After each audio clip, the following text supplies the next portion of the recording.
Hey you guys, it's Haley.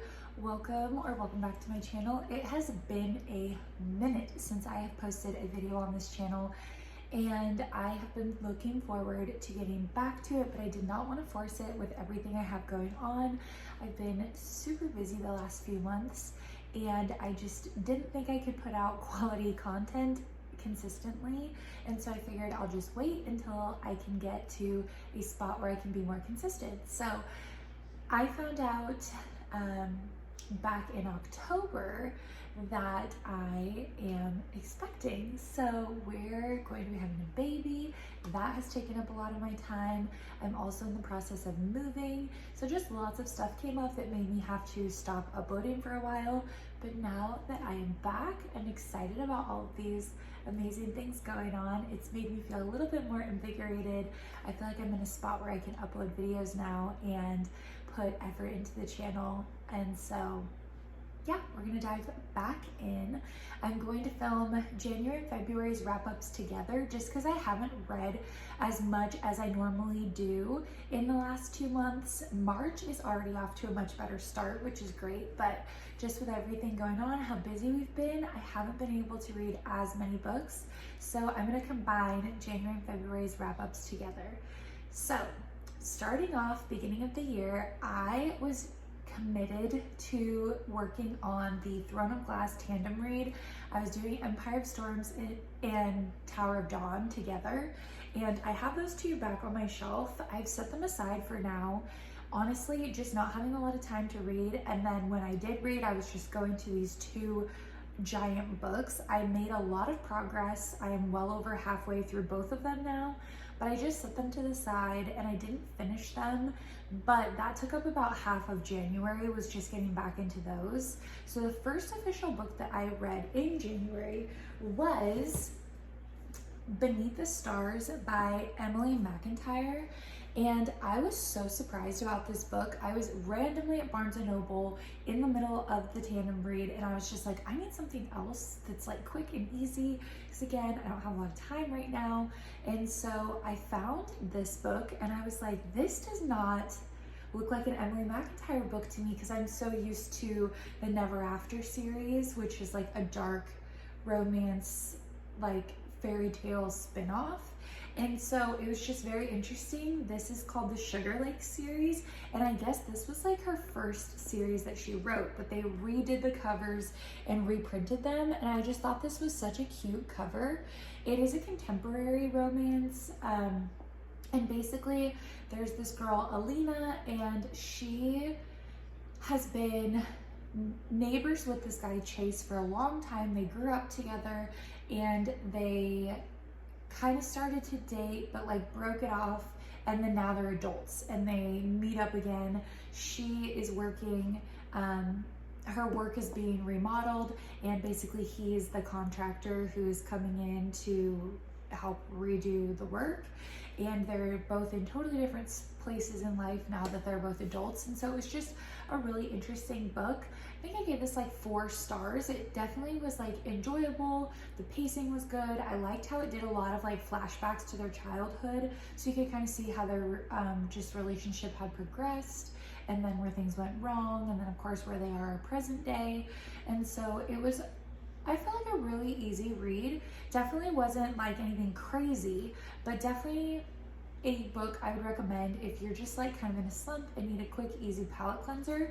This book is over 400 pages, but it went really fast for me because it was just very easy to digest. So I would recommend.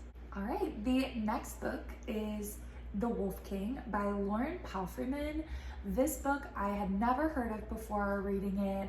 Had no intentions really of reading it, but I stumbled across it when I was trying to find a book to read on my Kindle that just sounded good in the moment. You know, those times where you're like, yes, I have a mile-long TBR, but I just need something just on a whim. This book really filled that in for me. It was a very kind of quick, easy read. I think it is a part of a whole series, but I just read book 1, and basically the FMC in this book is, her name's Aurora, and she is set up to be married in kind of like, of course, this political alliance, because she's like the princess or heir of this one kingdom, and then there are these wolves, so kind of like a werewolf style of human, and they get captured by I think she's a human or a fae. I think she's human.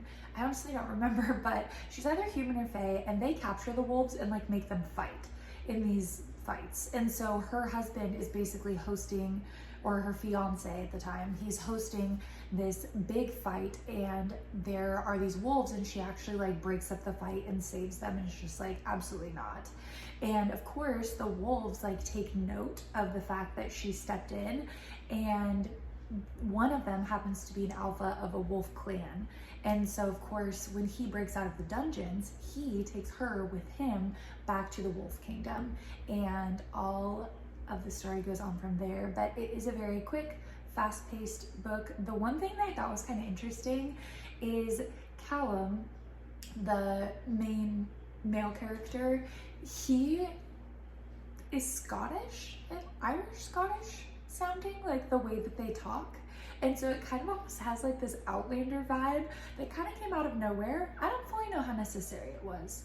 I didn't hate it, but I didn't love it. You know what I mean? Like, it was just kind of one of those things where you're reading and you're like, judging by, you know, the word choice, you pick up on it pretty quickly. It's just kind of interesting. So I don't know, kind of go into it open-minded, but it is pretty quick, easy read. I, again, just really liked it, considering I was kind of in a slump and just wanted something fun and easy. The cover art is very pretty, but I did read it on my Kindle, and yeah, it's on Prime Reading, so of course it's free right now. I'd recommend checking it out. Okay, we're gonna dive in for a second and talk about Deep End by Ali Hazelwood. And if you are in the book community, you've probably heard a lot of people's reactions to this book, since it is Ali Hazelwood's latest book. And I have only read 2 of her books, Bride, which came out last year, and then this one. And I know that they're both not her typical vibe of book, but I think that's what appealed to me about both of them. So Deep End is where you have 2 collegiate swimmers. There is Scarlett, and she is a diver, and then there's Lucas, who is a Swedish swimmer, but they both go to the same school in the US. And Scarlett suffered like a really big injury the year before, so she's kind of dealing with the aftermath of that, and just her dive career. She finishes up college, she's like a junior, and all of that. Well, her best friend, okay, this is where this book, I feel like people are very mixed on this book. Her best friend, or it develops into a friendship. They don't start out best friends, but they're close. It's a dive team member. She basically is like, hey, Lucas and I are breaking up, but she basically finds out that Scarlett and him are into kind of the same stuff. And she's like, I think that you guys should get together. Which at first you're like, that just seems a little weird, but okay. At least that's how I kind of was like, okay, like I guess if she has good intentions. But this friend comes up throughout the entire book. We almost hear just as much about the friend as we do Scarlett.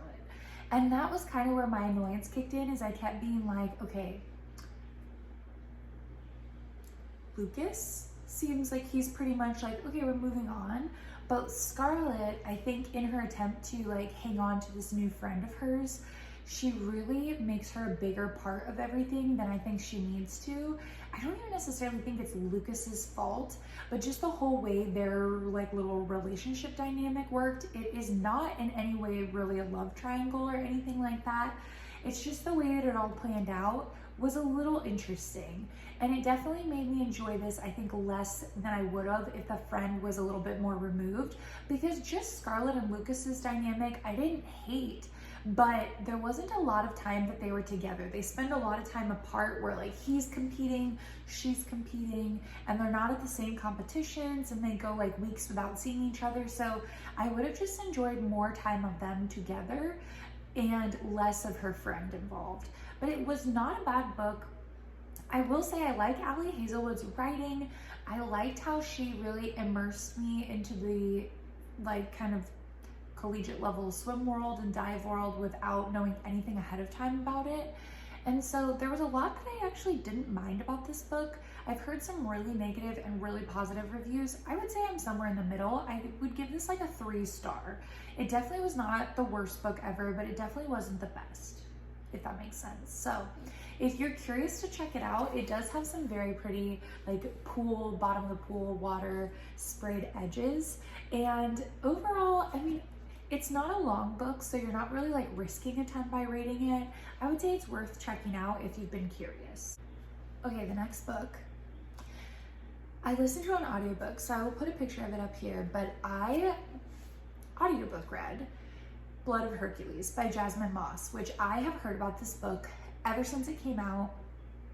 And I saw a lot of like TikTok and book talk little snippets, which really just gave very minimal context, but like a little 20-second video. And it had me intrigued enough that when I saw it was on Spotify to listen to, I was like, okay, we'll try the audiobook. The audiobook sounds okay. And I think I'm a very kind rater. Like, very rarely do I even give a 3-star review. I just am like 4s and 5s for everybody. But this year I'm really trying to be a little bit more honest with myself. Like, if there's a book I genuinely am kind of like, I want to be honest about that. And I would say Blood of Hercules may be the first like 2-star range that I've ever given. I would say like definitely a 2.75, 2.5, 2.75, somewhere around there. Like, it was painful at times. And I think my hang up is, so the world is like a modern day world mixed with like the lore of Olympus. And so this girl starts out just like basically lives in poverty. The world's kind of not ended, but it's a very like dystopian world. And she goes to high school, she's just living her life. And then all of a sudden she takes this test and it turns out like, oh my gosh, you get put in the Spartan competition. And that's fine. But there's so much like modern, I've heard it called like TikTok language in reviews, and I actually really think that's probably the best term for it. There is a lot of terms where you're like, I know this is modern day technically, but since we have like this Olympian focus with like these gods and things like that, it does feel like maybe we should not be using some of these terms. I don't know, it's so interesting. The plot itself was fine. So she gets put into these trials. You basically have to go through all these trials. They're obviously trying to kill you. And then whoever wins or makes it out alive at the end, you become a Spartan and are elevated to that status. And so what's interesting about it is like the plot is not bad at all. I really had no issues with the plot, which is why I say it's like a 2.75, because I think there was potential. I think it was just the writing and I didn't mesh super well. That and the characters did not fully flush out the way that I thought they would. So Alexis is this main character, and again, she's very like modern day. My hang up is she did not choose to be in this. She was basically like, oh, your blood rang up that you're a Spartan, now you're in this competition. But she never like communicates this with everyone, and everybody just assumes that she wants to be there and hates her for that. And I'm like, if I was forced to be somewhere, like almost as a prisoner, punishment, and I didn't want to be there, and everybody thought that I wanted to be there, wouldn't you like clarify that? I don't know. That was the weirdest part for me. And then she has these like professors who are the Olympians, and then there are some other Spartans, and just different layers of kind of like their hierarchy. And basically there's Achilles and Patro, who's like Patroclus, and they are these two fighters, and they're like her mentors. But then she has this professor, Augustus, who's like the brother of Patro, and they all have this really like, they hate her, but they protect her relationship, which comes out later at the end, like why they feel that way. But it's a very, I don't know, the dynamic is a little strange. And then there's this guy, we're gonna call him Karen, because that's how she says his name the entire book until the very end. We find out like how to actually pronounce it. But Karen is basically like Lord of the Underworld, not Hades because he's his own character, but he's just like this own, like kind of the guy on the river Styx, basically. And it's just interesting, like all these different characters, you have all of this potential, and yet the relationships were just a little clunky to me. So I don't know.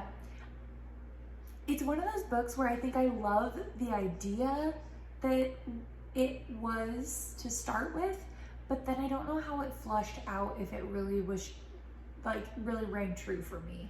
I think I would have appreciated if things would have gone a little different. Maybe if the dialogue was a little different. I think if our FMC was a little bit more assertive, I would have liked that. But yeah, it wasn't terrible. I don't know that I would recommend it. If you're curious, I would say check it out. But other than that, I don't know that I would really recommend it. Now, the last book I would 100% recommend, and that is Out on a Limb by Hannah Bonham Young. Out on a Limb for me was so refreshing, especially because January got off to a good start. Like, The Wolf King was pretty good, easy, quick. Beneath the Stars, pretty good, easy, quick. Not like 5-star reads, but definitely not bad at all. Then we kind of had The Deep End and Blood of Hercules, which were a little bit like meh. Then we looped back around to this one. And so the last 2 months have been a little up and down. But Out on a Limb, I give a solid 4.75. It was not quite a 5-star read for me, but it was definitely a 4.75. And basically you have Wynn, who is the FMC, super likable, and she has a physical disability. She has a hand that just was born with a hand that's a little bit different. It's a little smaller, and the growth was kind of stunted on it from kind of what you understand. And then she is, of course, in a relationship with Beau, and Beau is the funniest, sweetest person in the world. And I'm not into super sweet, like ooey gooey books, but their relationship is just so quirky cute. They basically have a one-night stand, and Wynn gets pregnant. And that's like the whole premise here. And then their relationship as they go through this whole kind of experience together.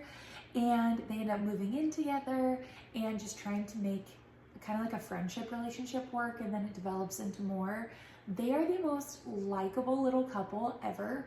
And again, this book is pretty short. It is only like 350 pages. It's not long at all. I don't think I would want it any longer because I liked the pacing was really nice and quick. It didn't drag on. It wasn't boring. The side characters are all really enjoyable to read about. It was a really good book. It wasn't quite 5 stars for me just because I didn't quite have that feeling, but I don't really have any complaints about it either, which is why I say it's a really strong 4.75 for me.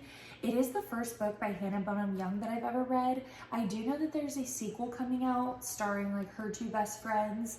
I think it's coming out later this year, or it might be out now or really soon.